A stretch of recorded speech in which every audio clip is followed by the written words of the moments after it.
So how to create your own workout? Well, in this video, I'm going to show you how I create a workout. It might not be specific to how you want, but I'm going to give you all the tools that you need to be able to create your own. Alright, so my name is Mende, and I'm here to help you look better, feel better, and get stronger through tips and tricks that I've learned through training myself and my clients for the last 3 years. If you're new to the channel, make sure to subscribe, and then if you like the video, make sure to like the video as well to help me out and reach more people. Alright, so there are 5 main parts of this video. Number 1 is going to be goals. You have to start out with a goal to create a program. Number 2 is frequency. You have to figure out how often you're going to be working out and how long. And number 3 is going to be exercise selection. So that's what exercises are you going to do throughout the week and throughout each workout. And then number 4 is going to be volume. So sets and reps. How many sets are you going to do in the week? How many sets are you going to do in a workout? And then the last part of it is going to be cardio. So how often are you going to do cardio? Do you need to do cardio? And I'll make a more in-depth video on that later as well. Alright, so first is goals. So you want to start off with at least 1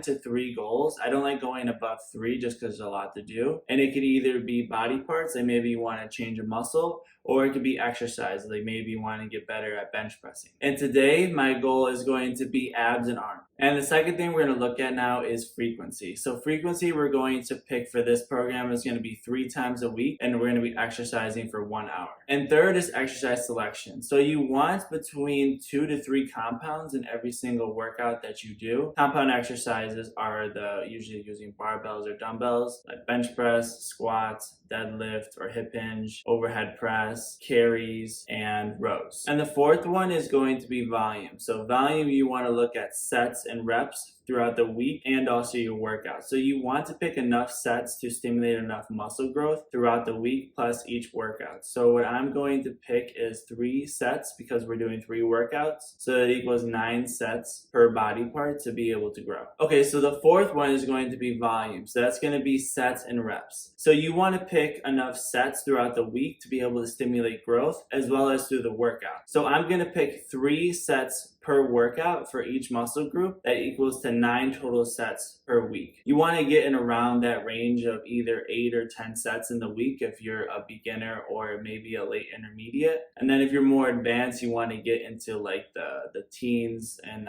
the low teens and the high teens. Alright, and then so reps are going to be a little bit different each muscle group. So if it's a bigger muscle, it more likely has different muscle fibers. So type 2 fibers generally need more intensity, which usually equals less reps. And then type 1 fibers usually have more reps involved because they need more volume to grow. So you don't want to do too much of both. I think mixing rep ranges are perfectly fine, but since we're only coming in 3 times a week, we want to make sure that we stimulate the muscle the best that we can. So rep ranges again will be different for say like the quads versus the biceps. The quads don't need as many reps because quads are a lot bigger of a muscle. They're more explosive, they're more about strength, they're more about running, and biceps are more about carrying and kind of lifting things. Cardio will be the last one, and cardio is important because for one, it will make sure that you're healthy, it'll make your heart strong. But second of all, if you have bad conditioning and you try to do higher reps, like say in the teens, the low teens or the high teens or even 20s, is a lot of the times your conditioning will be your limiting factor rather than your muscle. And you don't want that if you're trying to do 30 reps of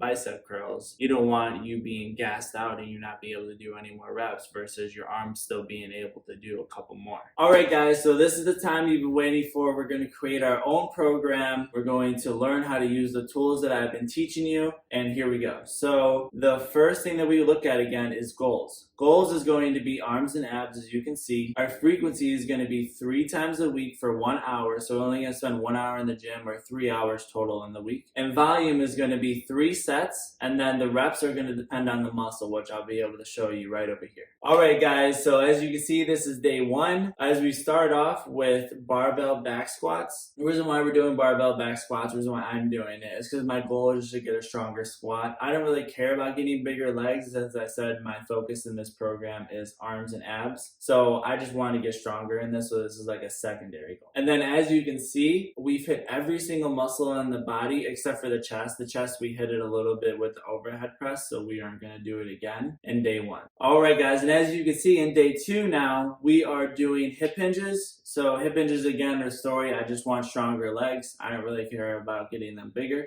But then as you can see with the bench and the rows is that bench and rows do stimulate the arms, but they don't do it as well as pull-ups or pull-downs and overhead press. So that's why we added another isolation exercises for our biceps and our tricep. And finally, day 3. So day 3 is a little bit different. It's all isolation exercises. The reason why I do that is because you do need to give yourself a break from heavier weight. And so I save the last day usually for a little bit of the higher volume so we can change the rep ranges a little bit and try to stimulate more growth out of it and not having to worry about PR or having to lift more weights every single time you work out. Alright guys, so as you heard before, cardio is a super important part of the workout program. It's not going to be in this video this week, but it will be in the next video next week. So make sure to be on the lookout for that. Thank you guys for watching. Don't forget to like and subscribe and turn on the notification bell if you made it all the way here. And comment below if this helped you out at all. Alright guys, I will see you next video. Have a good day.